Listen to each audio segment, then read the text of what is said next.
dollar is the world reserve currency. It is an exorbitant privilege. It's been the tail that's wagged the dog of the world since 1944 for good and bad reasons. But like every empire, it's now debased its dollar to such a level. It's gone into so much debt. The gold is replacing the U.S. Treasury and the U.S. dollar as a reserve asset.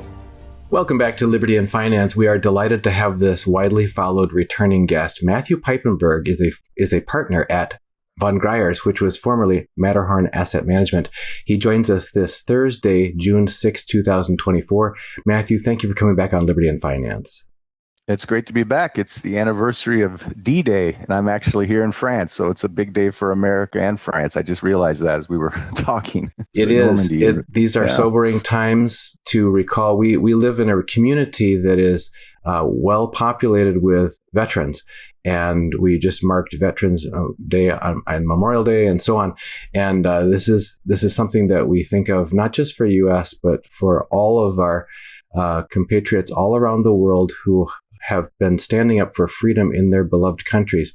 That's one of the things we're going to get to later in this talk is who are the so-and-sos and how have they distracted and misled so many of us and often led us into war at times as a cover story for the destruction that they've already wreaked in our financial lives and in our societal lives and at the end stage of empires, that sort of thing.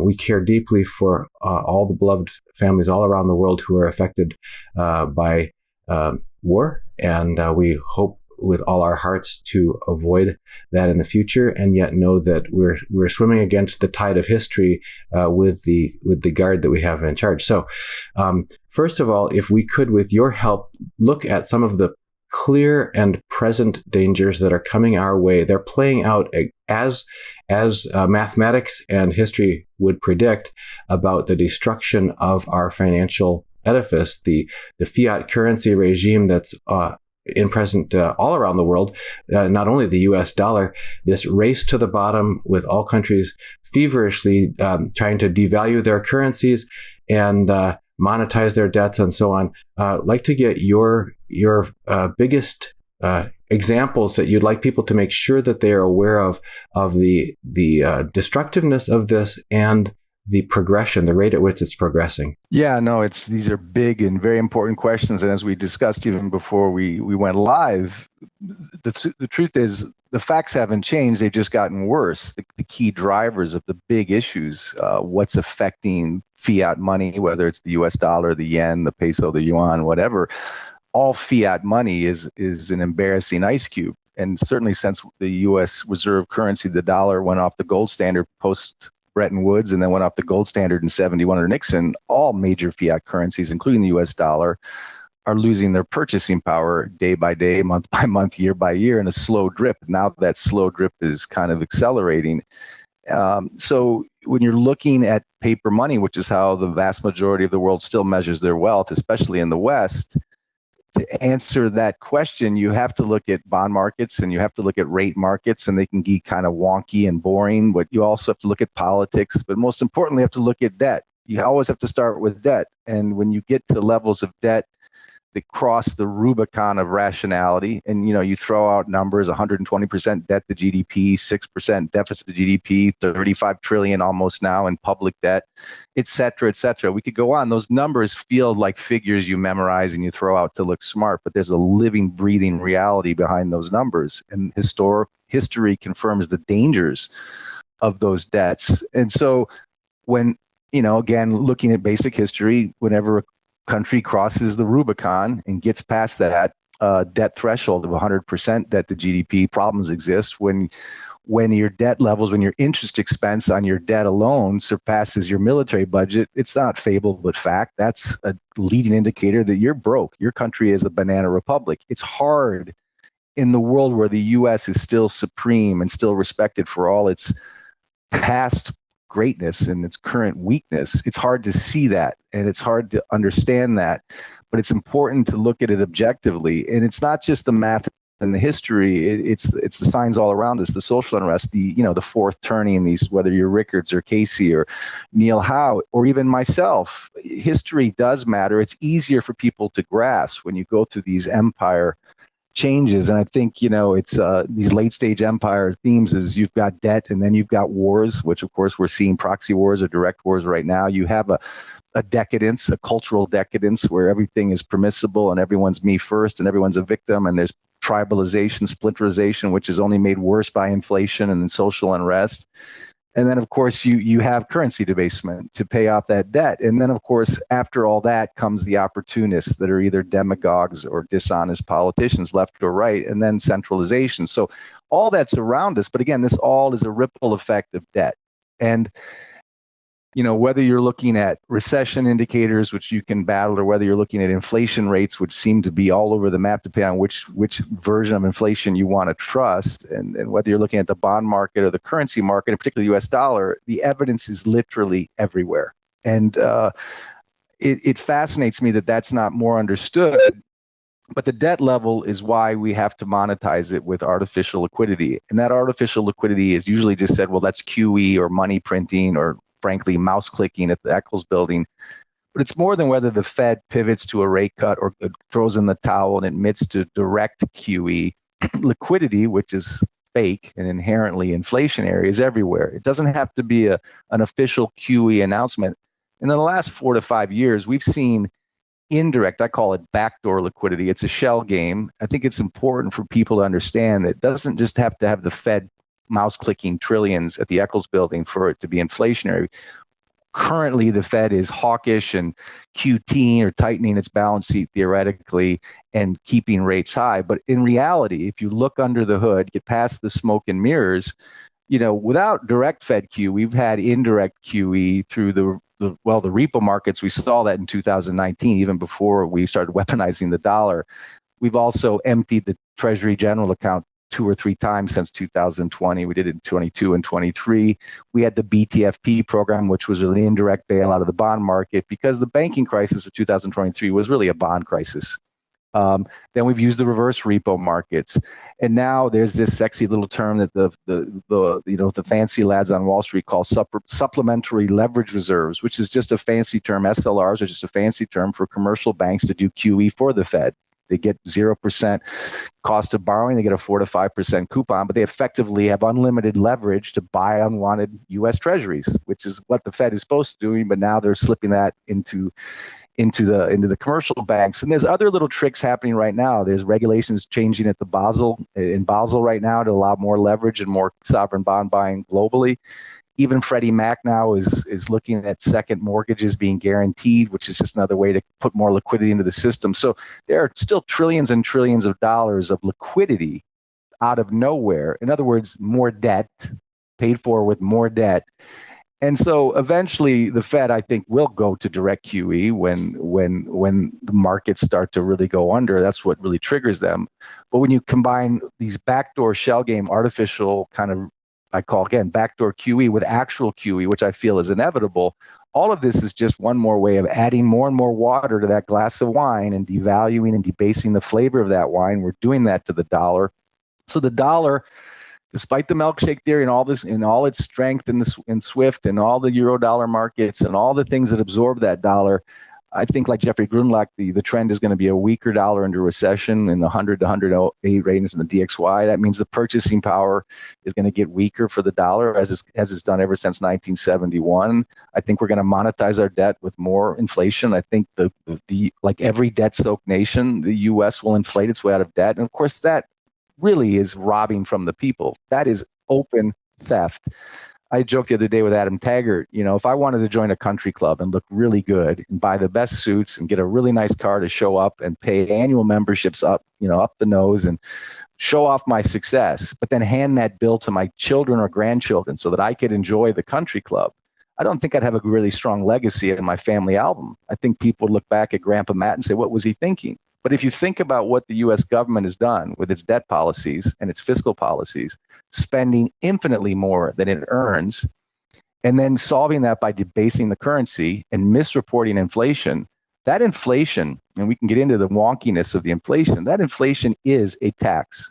And when you combine that invisible tax on whatever taxes you are paying overtly, especially the middle class, which is really the working poor, that's the sign of a dying empire. And that should be foremost on people's minds.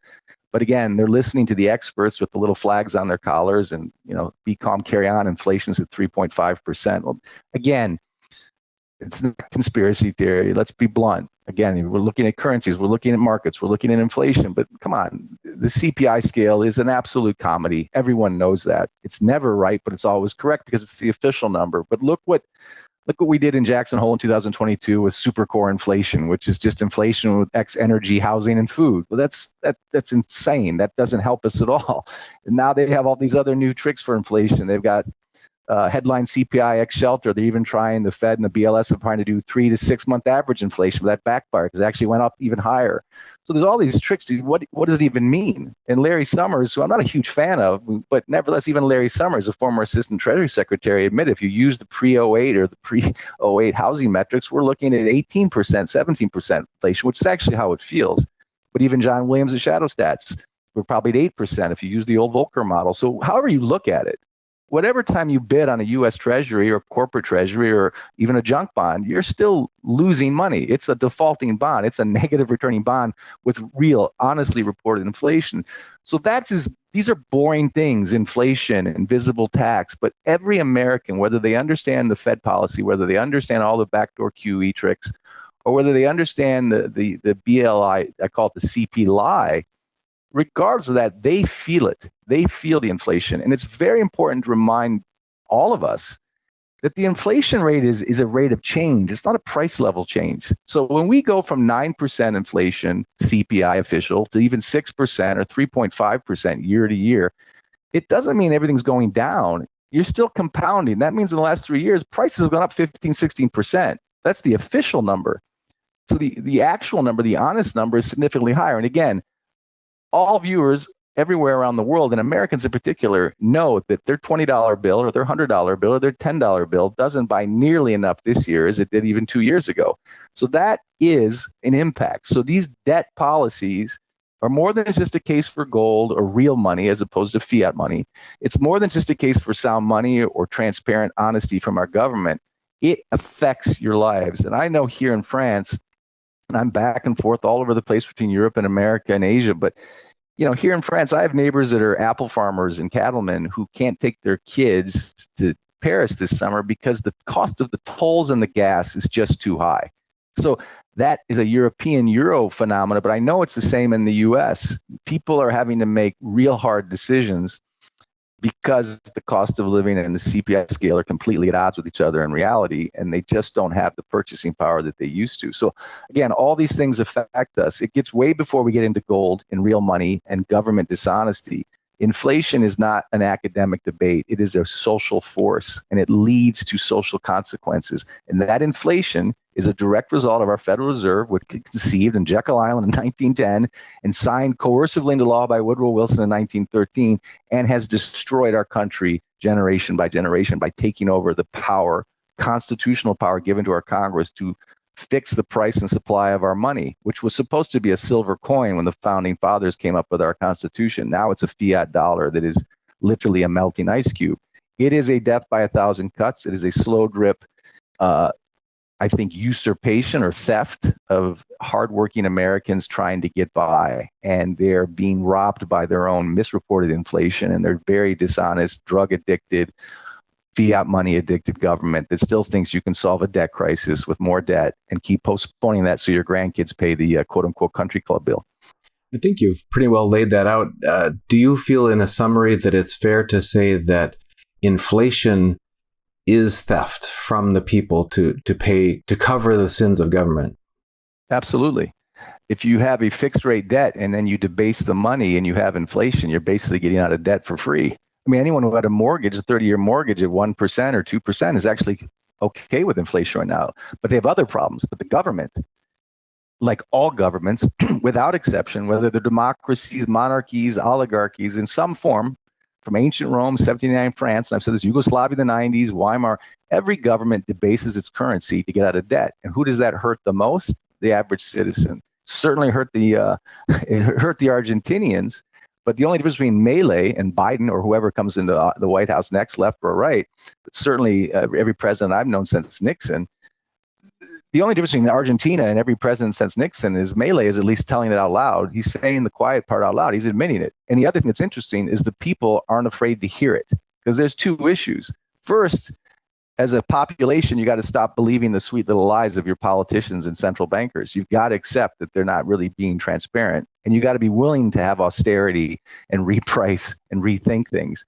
Milei can do that because the Argentinians are beaten down and they're ready to hear the truth, and there's someone actually willing to speak the truth. We don't have that in the West right now. We still have finger pointing, blame a bad guy, blame a virus, blame Martians, blame COVID, whatever. It's never blame the bathroom mirror for our policymakers who think debt is good for them. And so I think that's interesting, but it is theft, and we need a stronger leadership to be honest about it. Just like in a family, you tell your wife, you tell your kids, this is our income. We can't take the trip to Hilton Head this year because, and you got to be honest. And everyone in the family trusts each other and they tighten their belt. But we don't have that kind of honesty at the government level. We don't have that kind of accountability. And that's obvious now. People are discouraged left or right, I think. They know that. And certainly people who understand gold and real money and the store of value that gold is understand that, and they understand history. Not enough people do because for a number of reasons. But I think that's changing slowly as things get more and more ridiculous. And the recession that we pretend isn't here. Again, all these metrics you can look at mathematically. We can look at the leading indicators. We can look at the yield curve. We can look at credit card average debt at 23% right now in America. That's appalling. That's an appalling percentage. It shouldn't even be allowed. You can look at delinquencies. You can look at bankruptcies up 35% this year. So again, whatever the official recession is, like whatever the official inflation is, it's just words replacing really bad, dishonest policies. And I think more and more people see that. You don't have to be in your mother's basement doing Google searches. You're not a conspiracy theorist. This is right in front of us. I think more people are figuring that out. Yeah, I wish, I'm thinking of the movie Liar, Liar with Jim Carrey, where he had like a certain period of time he had to tell the truth. Everything had to come out of his mouth, had to be the truth. It's like if everything out of the officials' mouths had to be the truth for going forward, what would we be calling? Like, we wouldn't use the term quantitative easing. They'd say, well, looks like we're going to have to steal from the people and from foreign bondholders to pay for our debt. And so it doesn't seem that lesson is lost on a lot of the world. We have the BRICS Plus countries who have been talking openly, leaders from Africa, from Asia, from Europe, saying those who have their best interests in mind would do well to stop doing their business in the dollar and holding on to the dollar as a store of value, or holding on to U.S. Treasuries as a store of value. Can you discuss with us, you are all over the world, living in Switzerland, traveling to every continent, what you're hearing outside the U.S. about the awareness of what the U.S. is trying to pull, although a lot of governments are trying to do the same thing, but we just have been doing it maybe longer or harder than others. Yeah, no, it's interesting because I literally have been in Africa.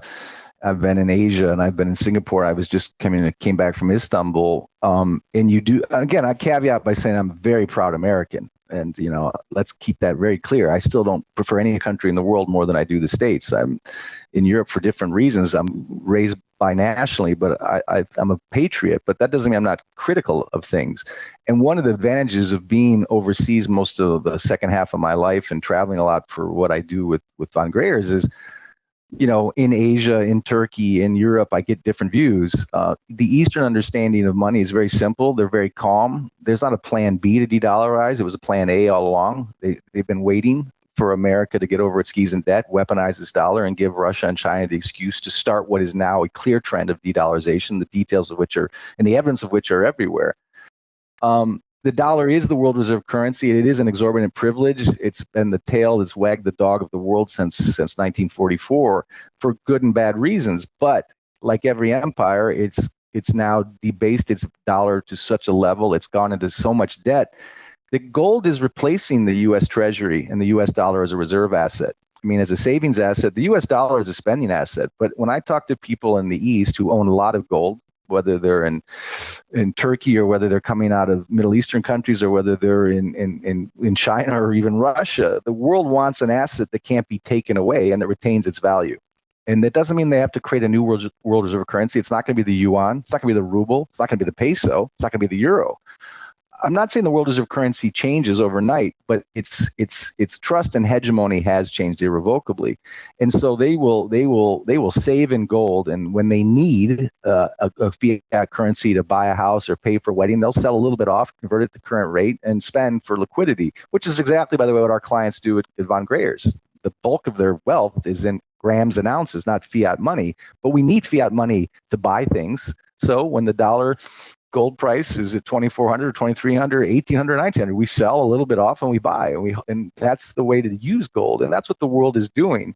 And again, this is not a gold bug argument. You look at the world since 2014.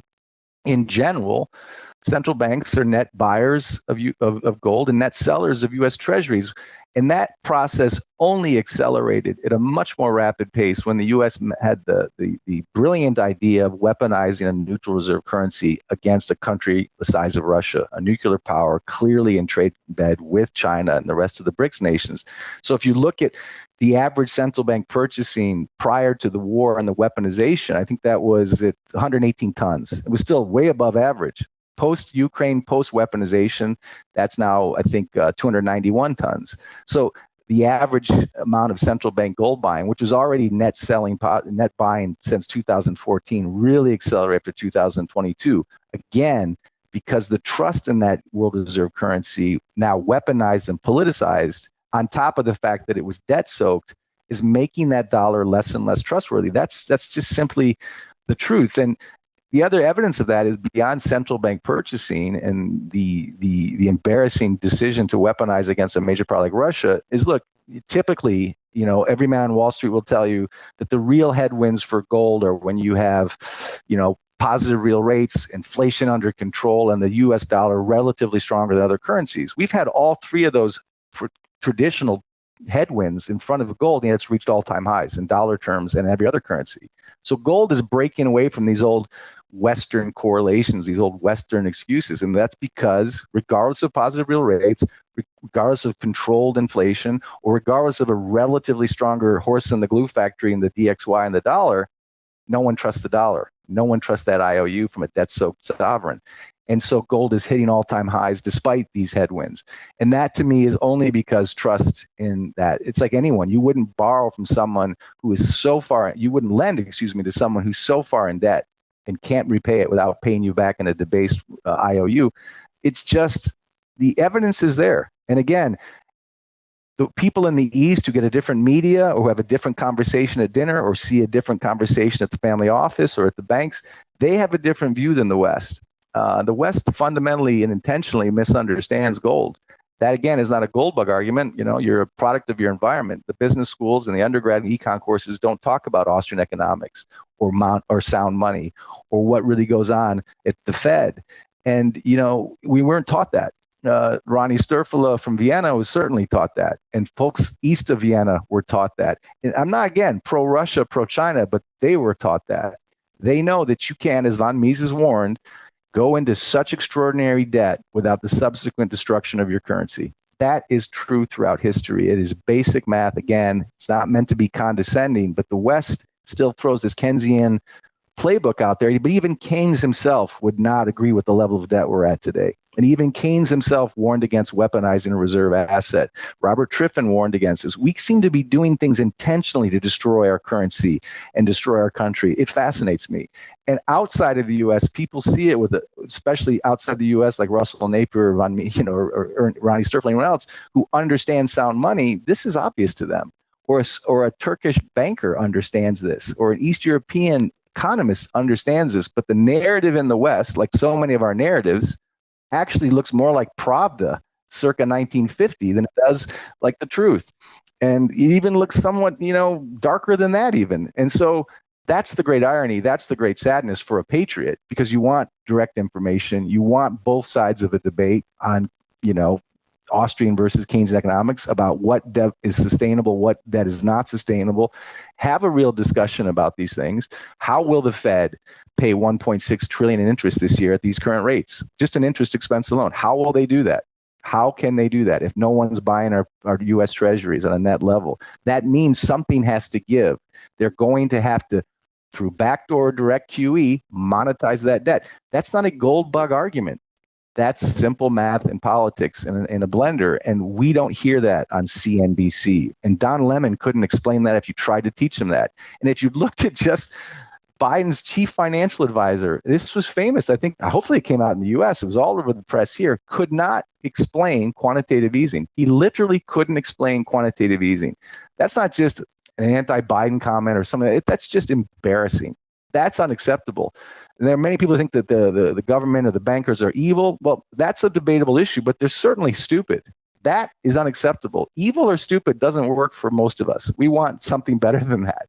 And again, it doesn't even talk about my bias, which is clearly a bias for sound money, but it goes back to my grandparents and anyone else who understood money. It's not a bias, it's a conviction. But even if you take the gold argument out or the Bitcoin argument out, this should be obvious. It should be obvious if you have a busboy salary and a Ferrari appetite and you spend with debt and you give that bill to somebody else and they don't have the money, they're going to have to counterfeit that money. To me, QE is legalized counterfeiting. That's really what it is. When it's taken to this level, debt can be fine if it's in moderation, but when you go to the abstract levels we're at now, history reminds us empires disappear. They don't die, but the Dutch, the British, they're still here. And the Spanish and the Habsburgs are still here. Those systems, those governments change, but their hegemony changes. 150 years ago, England and the British pound sterling was everything. It's hard for the West to imagine a world where the American dollar and the American way of thinking about debt and politics is somehow a threat. And history is very easy to look at 100 years in the rearview mirror. We're living through history right now. It's hard to see when you're right in the middle of these seismic shifts, which really began in 1913 when we bring in the Fed, 1971 when we got off the gold standard, but 2022 when we weaponized the US dollar. Boy, as Grant Williams and I said from day one, and Jim Rickards and many others, I'm not alone in this theory, that was a watershed moment. We shot ourselves in both feet and the elbow and probably the coronary artery. That was a disastrous decision because no one trusts us anymore. Even our friends, even Saudi Arabia, they don't. They're doing currency swaps with China. 20% of world oil sales last year were outside of the US dollar. Unthinkable 3 years ago. Now that's the new trend. That petrodollar shift is it's another vertical stovepipe. You could spend hours focus on the implications of what happens when the petrodollar system gets weaker or when the COMEX runs out of physical gold and silver to short the market. When Basel, these things are worth an hour each, but they all point to a world moving away from the dollar and the ability of the LBMA banks and the COMEX banks to manipulate and put a permanent short, as Andy Schectman knows better than anyone. He tracks this brilliantly. But these things between the COMEX and the petrodollar and the U.S. Treasuries being net sold on the central banks and gold being net bought, you don't have to be a gold bug to see the writing on that wall. And you got to get past, these are gold guys talking in their book. Challenge everything I'm saying, or Andy or anyone else, or Ronnie Sturfield or Grant Williams. Challenge it. You should be informed. But if you get informed, read books, pro and con, fight debate, up dollar, strong dollar, weak dollar, inflation, deflation, Bitcoin, gold. If you do your own homework, again, not just listening to me or someone against me, you'll figure this out on your own. And I think more and more people are. And that's great. To me, that's great. One of the things that emerged to me as you were describing this whole plethora of examples was to ignore what people say, but follow what they do. The actions speak louder than words. We have all kinds of sayings in our culture that underscore the truth of that. People know it in their gut. So could you talk to us for a moment about, because we could sit here, we literally could sit here for the rest of this entire day, and it would be through your night, I'm afraid. And we could say, well, look at over there, that's a lie. Look over there, that's a lie. That's a lie. That's a lie. That's a lie. Okay, fine. We're surrounded by lies. There's a house of cards, and it's all held together by a glue of lies. If we look at those who are not sleepwalking, those who are not entranced by that house of cards and those group of lies are doing, what they're actually doing. You mentioned one key turning point was when Nixon closed the gold redeemability window for the U.S. dollar. That there's stories that France was taking shiploads of gold for their dollars back to France. Can you talk to us about repatriation, physical repatriation or acquisition of gold by those who aren't sleepwalking right now? Well, look at China, look at Russia, look at Saudi Arabia, look at the UAE, look at what they're doing. Not just what we're saying. We're not even talking about what they're doing. We don't want to talk about that in the Western media. The legacy media has absolutely no credibility. That's pretty true, left or right. Look at Saudi Arabia, for example. Again, I say the famous, when Biden calls MBS or Saudi Arabia a pariah state, that's not good for an ally. Whatever you think of Saudi Arabia, again, there's a lot of problems with it, but they are an ally for oil and they are an ally for our necessary petrodollar. You shouldn't be calling them a pariah state if you need them to be selling oil around the world in US dollars. And so when you look at what's being done, Biden going to Saudi Arabia, getting a fist pump. When Xi shows up, he gets a firm handshake because Saudi Arabia is going to be selling oil to who needs oil the most? China. And they're going to be doing it through all types of swaps and currency issues and gold things on the Shanghai Gold Exchange. That is a trend away. Look at what Switzerland's biggest export to Saudi Arabia was this year in Q1 already and going into Q2. It's gold. And I know, I've tracked it in Switzerland. It's going to Saudi Arabia. Why is Saudi Arabia stacking gold? Why is Russia stacking gold?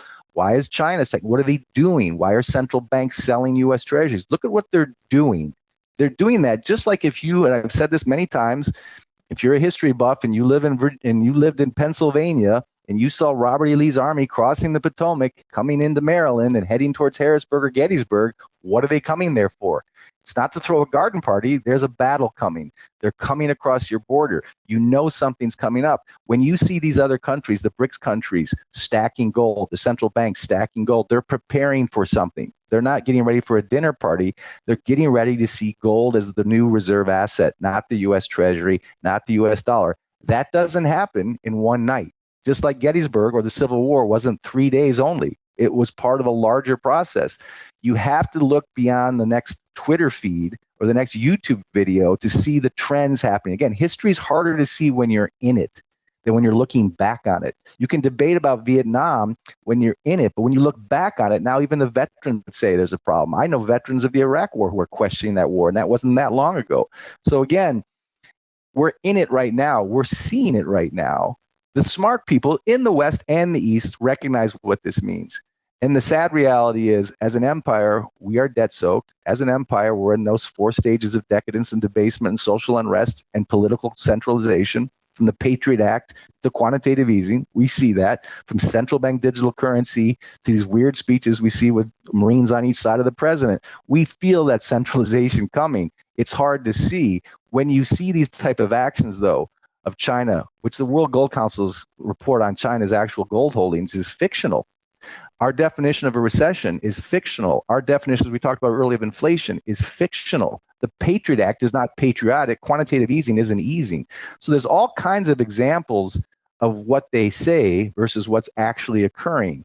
You've got to look at what's occurring. Even Janet Yellen and Jake Sullivan, they've basically upturned 40 years of central bank policy. They're admitting we're going to run inflation hot and we're going to weaken the dollar. And as I talked with Brent Johnson, we're discussing the U.S. dollar. My argument is that the U.S. needs a weaker dollar. They need a weaker dollar because 8 trillion U.S. treasuries are being bought by foreign individuals. They can't buy that if the dollar is too strong. So there's all kinds of forces going on. And watch what I say versus what I do. The most obvious example is that inflation's under control, or that we're winning the war on inflation, or that, first of all, inflation is not transitory anymore. So in other words, the argument that we're winning the war on inflation or we're trying to raise rates to fight inflation is what they say. What they're doing is 180 degrees the opposite. And that is they need inflation. They misreport actual inflation that run negative real rates because anyone who is in charge of a debt-soaked country, I would do the same. I would just say it honestly, though. Folks, we're running inflation hot because we blew it. But they won't say that. It's pathologically impossible for a central banker, which is just another name for a politician, or anyone in the White House or the Senate who doesn't understand economics, to admit that we're broke, that we're going to debase the currency, we're going to stick it to the middle class in particular to get ourselves out of debt. That's what they're doing. It's not what they're saying. Because if you look at actual inflation, we are running negative real rates right now. Actual inflation, not reported inflation. We're running negative real rates. We've been doing it for years. Powell knows it. My argument is it was never honest. And the only reason we're tightening our balance sheet and raising rates is when we actually can't deny that we're in a recession. When the markets sell off, then we're going to need to really reduce rates and fatten our balance sheet. All Powell is doing is reloading his 2 revolvers. Higher rates so he can cut them, lower balance sheet so he can fatten it. That's what he's doing. He is not honestly trying to fight inflation. He needs inflation. If we could talk for a moment about, because our channel is called Liberty and Finance. We've been talking a lot about finance, but it's tied to truth and freedom. We've been talking about truth. the believing that we are created in the image and likeness of our Creator, and that true freedom is, Jesus said, you will know the truth and the truth will set you free. So the idea is we're being denied the truth. And also the idea that freedom is not freedom is for all. Freedom is to be everywhere. It's for everyone, for individuals to freely choose what they want to spend or not spend, to save their in sound, honest money, that sort of thing. These are there's scriptural junctions against denying the working man the fruits of his labor and the proper wages. That's one of the sins that cries out to heaven for vengeance. So these are the things that are transpiring, and yet the solutions that are being proposed, again from on high, are more centralized, central bank digital currency, and that sort of central control of interest rates, rather than just, no, do what you want, make what you want, create what you want, trade with each other in whatever currency you want, and save in something that's stable. And what does the government have to do with that, after all, as far as being able to tell you what the cost of your money is, et cetera? Can you talk to us about that idea of freedom versus centralization, and what looks like is planned for our future? More freedom or less? More centralization or less? It's very important what you're saying, because and it's sad that we have to even apologize for taking a moral, even a Christian or spiritual attitude, because that's not sophisticated.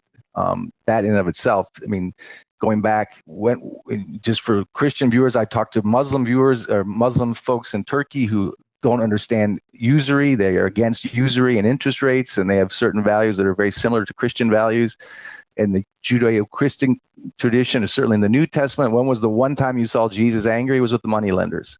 And they had to use silver to pay off the man to betray Christ. I mean, these things are mythological, spiritual, religious, Christian. They're Judeo-Christian ethics that were the core of our founding fathers. And our founding fathers' principles were certainly based on the Enlightenment, whether that was Christian or not. They were based on enlightened principles of freedom. Now, I happen to be a Christian, but I don't apologize for that. But you don't have to be to value morality or freedom or ethics, which our founding fathers, whatever their spectrum on the Christianity scale was, did have one thing in common: freedom. Whether you were from Virginia, South Carolina, Philadelphia, or Massachusetts, we had sadly misunderstood freedom when it came to slavery. That was a disaster. But the ideals, not the practices, but the ideals were all about freedom. And the Constitution and the Declaration of Independence, before we even had the Constitution, said, when Mad King George is a totalitarian and centralized, it's your duty to resist.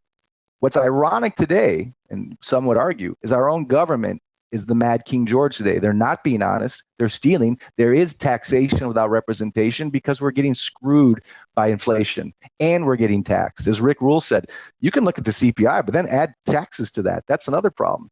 So this freedom concept, every American was taught to believe that and taught to value that.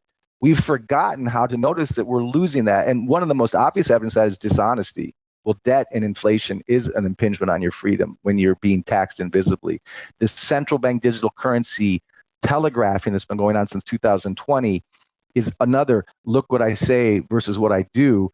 Efficient payment systems make all your assets a liability in the Fed balance sheet. You won't have to worry about bank failures. Will be a safe payment system. But what is central bank digital currency but more and more control?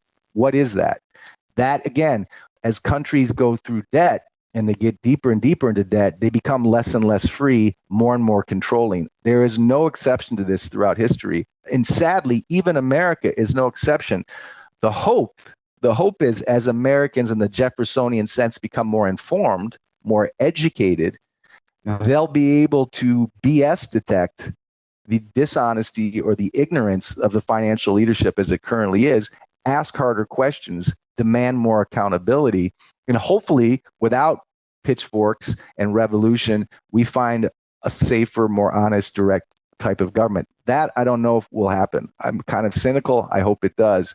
But between our inflation narrative, our CBDC narrative, and our foreign policy, which since I was born is either a direct or proxy war somewhere in the world, which again is another symptom of a failed empire. When you get over your skis in debt and you're too lost in the expenses of war and your military budget becomes your largest line item, that's usually as the British Empire and the French Empire, and certainly the Germans can remind you, is usually a bad sign. So we are history is not repeating itself, but it's rhyming in a lot of ways. Again, I don't want to be too gloom and doom, which I still believe there are folks that can help us out of this. But the real power is in the grassroots and the people. And if the people are more informed and getting their information selectively and not from, I'm sorry to say, the legacy media, the fourth estate has failed America. That, again, without trying to get too dangerously sensational, what is the definition of fascism from Mussolini on down? It's the perfect marriage of government and corporations and information. And as Baron Rothschild said, if I control the money, I don't care who's in power. If you add to that who controls the information and the narrative, if you control the money and the narrative, you control the masses. But if the masses see through this, they have more power than they think, and they can bring better people in. And then those better people will rule with more honesty and accountability. And then Americans, or any citizen, when they trust that they're being talked to honestly, they'll be willing to make sacrifices when they're being told the truth. Then they'll make sacrifices. Americans, on June 6th of all days, are certainly capable of making sacrifices for the world and for themselves. That greatest generation is not an exaggeration. But we're a long way from Kennedy when he said, ask not what your country can do for you, but you can do for your country, because we don't trust our government anymore. So we're not willing to do the same things. We want someone to speak as honestly to them as we're willing to do to us as we're willing to do for them. Americans, like many nations, are capable of great things when they're being led by great minds. And I just don't think it's a debate anymore that the leadership right now is not inspiring. And the policies out of our central bank, if you understand it, as Henry Ford said, if you understand how it works, boy, you'll ask harder questions to your representatives. I don't think that's what Henry Ford said. I think he said there'd be a riot in the streets by tomorrow morning. I'm toning it down. Yeah, I don't want to get you deplatformed. Yeah. Well, there's another quote that I thought you were going for in the middle of all that, which is certainly befitting. It's been arguably attributed to Vladimir Lenin, and then others say no, it was actually George Maynard Keynes, after he interviewed Lenin, said the way to crush the bourgeoisie is to grind them between the millstones of taxation and inflation. The middle class is certainly feeling that crushing feeling, and the millstones of taxation and inflation are what you've been educating us about.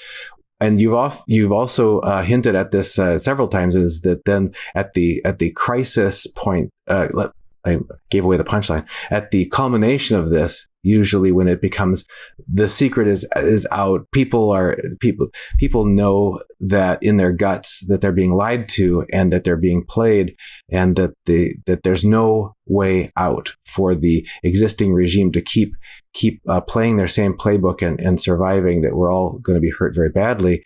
Then a crisis is fomented often, and now everybody look over here, distracting from the true accountability and the true remedies to the true root problems. And oftentimes that is carried out through divide and conquer strategies, where you create chaos, you encourage tribalism. People are already stressed, so we tend towards in-group preference and tribalism when we are stressed, because that's been a survival skill that got us this far as a human family. But anyway, that we have lots of evidence that this is actually being funded, organized, fomented in the right now, and especially around presidential election cycles in the U.S., et cetera. In the face of that, how you said something just a few moments ago about how we need to not fall into that, not fall into our baser instincts, but instead look to people who are going to tell us the truth, because they will draw the greatest from us. Words of wisdom from you on what people can do now, so that we don't get snookered in this next year, next decade here, to fall into just going for the bait of whatever the new crisis is that the regime wants us to keep following along, because it's just going to lead us further down the road to destruction. Yeah, that's a loaded question. I mean, again, it's a very important question. I don't have all the answers, Dunagun. I mean, my moral instinct is stop fighting over petty differences and start seeing the human common denominator. Tribalism is how countries end, how nations end. That's, when I talk to folks in the Middle East, well, when I'm in Africa, they say, well, one of the reasons Africa, with all its natural resources, we're so tribalized. We can't cooperate as a continent. We can't cooperate as a people. The Middle East, the Muslim countries have not, Shiite, Sunni, they haven't been able to cooperate. And that's maybe slowly changing. I never thought I'd see America this divided. whether it was on race, class, sexuality, politics, everything now. It's almost if you were trying to find a recipe to destroy America, you create a TikTok account, a Facebook account, a Google account, and find ways to spread ways to hate each other more so that we're divided. We are so disunited right now in the United States. I've never seen anything like this. I can't believe we're still talking about white nationalism. That's really a problem. It's certainly racism is a problem, but I think it's gotten worse, not better, because we've made identity politics the key. And there was Tony Ute at NYU, a brilliant thinker who sadly passed away, sick, terrible illness, who was a Jewish man who talked about how we can't let identity politics affect what happens in Israel or Gaza. And then, he was very controversial for saying that. I don't think Martin Luther King would be a big fan of Black Lives Matter right now, the way it's projected. Again, this doesn't make you racist or unracist. I don't think we're making progress. I don't think Gandhi would be very proud of what's happening in the Middle East either. But the sad thing is when you had great leaders, including Gandhi, including Martin Luther King, including JFK, including RFK, what happened to these people? That's the cynical part. The people that were brave didn't last long. And I wonder how, Milei will do in Argentina as a litmus test, because he is, whatever you think of him, he's certainly blunt. His lifestyle is a little weird, but he's blunt. And the people so far are willing to take that. I think the words of wisdom for Americans is let's come together as America. I sound like a politician. Let's be Americans first, not white or black, rich or poor, left or right. And we all agree, all Americans that are storming Omaha Beach, whether they were from a wealthy family or a poor family, a Democrat family, a Republican family, were Americans that day, that morning, and the years and months that followed. We've lost that. Eisenhower was certainly a hero on this date in history. What did he warn against in 1960, 61 before Kennedy came in?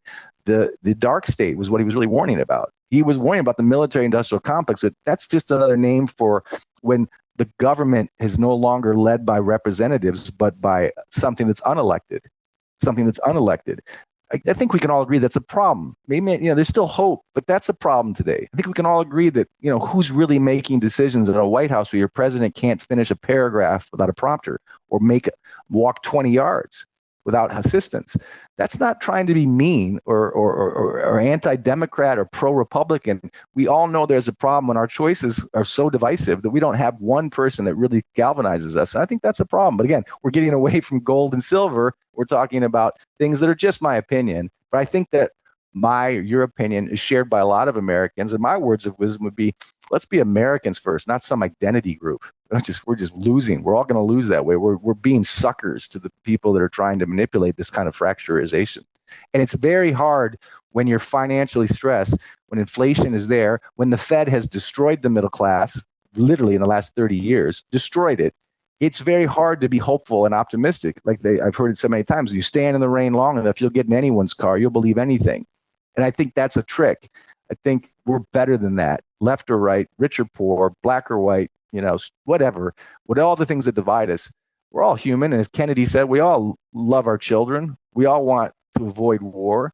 I think Lindsey Graham and John Bolton can send other people's kids to war. They're not sending themselves to war. I'd like to see them in a foxhole, not my son. But again, it's very easy to puff your chest in D.C. and declare how strong you are when it's other people who have to make the sacrifices. And as to our military, as we started, I know more people in the military than I know on Wall Street from my family and my background in my hometown. And they are absolutely lions being led by donkeys, and they know it. They know more of that. So, it's not about heroics or ethics. We have it in spades in America. We're just divided right now, and that's too bad. It's too bad that we have to debate whether Leah Thomas is really a women's athlete swimming at UPenn. I'm amazed that we have to debate this. It has nothing to do with being transphobic. It's just being fair. To me, again, that's going to polarize some people, but I can't believe we're spending this much time on Leah Thomas when we have 120 deficit to GDP, when we're fighting about TikToks and tweets, and our government's broke, and we're talking about central bank digital currency. We're talking about a war in the Ukraine. We're talking about a hot war with a nuclear power, and we're talking about a currency that's losing 98% of its purchasing power since the day I was born, and we're fighting about these things, and our government's walking around debating about nonsense, when we are broke, and our currency is getting debased, and our middle class is being eclipsed. They are the working poor, not the middle class. And what's our solution to them? Fannie or Freddie Mac's going to give you a second mortgage. You can take out more debt, buy a jet ski, and get deeper into debt. So you'll believe anything they tell you. I think we're better than that as a country. So I'll use the same question that I used earlier as far as not watching the words, but watching the actions and what, rather than just falling trap into these meaningless debates or fruitless debates or debates that are not vital to the future of our children and grandchildren. What are the critical actions you see that very simple that people, maybe others in other countries around the world that you've traveled are already doing those other things as far as holding on to real assets and et cetera, and establishing real skills and have real relationships and that sort of thing. But what do you see as keys to surviving and thriving in the challenging times ahead for people that are in the U.S. and in this melee of misdirection and lies? I think at the intellectual level, Rick Rule said it best, at this conference when we were in Vancouver: invest in yourself, get informed. Doesn't mean follow Matt Piepenburg or Dunagun or Ronnie Sturfula or Egon von Greyerz or Brent Johnson, whatever, or Rick Rule or Peter Schiff or Larry Lepard. Get informed on your own. That's the most important investment you have to make. My other advice is to follow John Kennedy's maxim: there's something immoral about abandoning your own judgment. So stick to your own judgment, but make it informed. And towards that end, that means turn off the legacy media, left or right, and start looking at real people who are experts in certain fields, whether that's military, whether that's politics, whether that's finance, whether that's markets, whether that's sound money. Look to the people that are brave enough to speak their own minds. You can debate, you can challenge, you can go Bitcoin versus gold, whatever, but get informed. Don't just certainly don't follow the legacy media. In my opinion right now, don't follow 95% of our Congress or Senate who have no understanding of economics. The other thing, of course, again, with my bias, understand what is sound money. What are sound money principles that many in the East know and many in the West are starting to figure out? That doesn't mean you have to put 100% of everything you make in gold and silver. Again, I'm not here. You don't have to be a client of von Greyerz. Get informed about what's happening to fiat money, how fiat money works. Look what happened in 1944 at Bretton Woods. We were a gold-backed currency. Why did we get off that in 1971? Why in 2001 did the WTO offshore all our work to China and Central America and Mexico for lower wages and kill the middle class? We said, it's going to be great. China's going to be buying all our American goods. No, China makes all our American goods and sells it back to us because our CIOs sold out the middle class and labor in the Midwest so they could get cheaper labor somewhere else. Look at these trends. Look what we just did in 2022 when we weaponized the world reserve currency, and other countries are now leaving the U.S. dollar, the evidence of which is everywhere. It's not just a headline scare tactic. De-dollarization is very real. It doesn't mean the end of the world reserve currency. It doesn't mean the end of America. It doesn't mean the end of the dollar. It just means a different dollar, a different America, a different world reserve currency. It's not being replaced. It's being repriced. If it's being repriced down, what can you do to ensure it? Some would argue Bitcoin can do that. We don't have time to get into that debate. 80% of it is the same as the gold debate, and then it goes in different directions. But if you understand that fiat money is a problem, you have to look at hedges against that risk. That can be in real estate. That can be in art. That can be in physical gold. It's been that way since way before the Old Testament. So it's there. Consider it. Consider it. The fact that gold has beat the S&P since 2000, the fact that it's outperformed every other market in a bear market in the last 15 since 1929, the fact that its annualized return is better than the S&P. And yes, you can look at different periods, but gold makes sense. It makes so much sense. In fact, it's not discussed in the Wall Street Journal, the Financial Times, or at the Fed, or certainly in Congress. So you have to ask why. Why is that being omitted? It doesn't mean it's the only answer, but why is it not talked about? Where it's talked about in the East, much more. Why is China and Russia stacking gold? Why is Saudi Arabia taking gold from Switzerland? Why are they getting outside of the US dollar and petrodollar? Why? Ask yourself. You don't have to just listen to me or you or any of the other guests, but you have to get informed. You have to make your judgment. You'll feel far more free, no matter what the world does to you, when you have your own judgment. And I think that's up to each citizen. You don't need a freaking MBA from Wharton to do that. You don't need to go to Princeton to do that. You just have to be curious. If you're just going to be angry and emotional and throw out a tweet and hate some other group, you're not doing yourself or anyone a favor. I think, those are my words of wisdom. It certainly doesn't mean follow Matt Piepenburg's view and you'll be fine. You challenge it all day long, but get informed. And I think if you understand the history of sound money, you'll find that we have a lot in common. Bitcoiners have a lot in common with gold owners too. And there's a whole other discussion there. But to me, gold is the obvious stable asset. I'm not looking for convexity in Bitcoin. The US dollar is great for liquidity, but it's certainly it's not a reserve asset. It's not a savings asset. It's what I use to buy gasoline when I have to buy gasoline. But I store my wealth in grams and ounces, not in paper. We've been speaking with Matthew Piepenburg, a partner at Von Greyerz. Matthew, if people want to find out more about what Von Greyerz does and how it can help them, how should they get connected?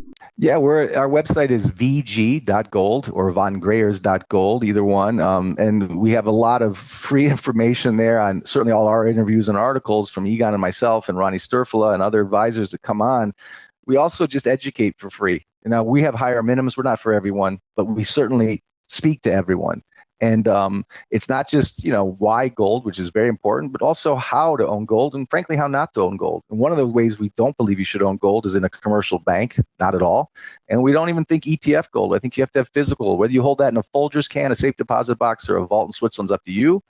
But understand gold is there. And we talk also a lot about how to own gold. And it's a free education. That's just step one. You should look at other places too. Check out other arguments for and against gold or for and against our opinions. But I think it's pretty objective. We certainly speak from conviction, but we have a strong bias for physical precious metals. Folks, if you don't want to miss a single episode with Matthew or with any of our other guests, make sure you're on our free mailing list at libertyandfinance.com. That's all spelled out one word, libertyandfinance.com. Just put in your email address, click submit. Make sure you confirm. On the confirming email, you'll get one email in your inbox per day with our latest interviews and any weekly specials. Matthew, on behalf of all of our viewers and guests and subscribers, thank you for joining us on Liberty and Finance. Oh, it's certainly my pleasure. I enjoy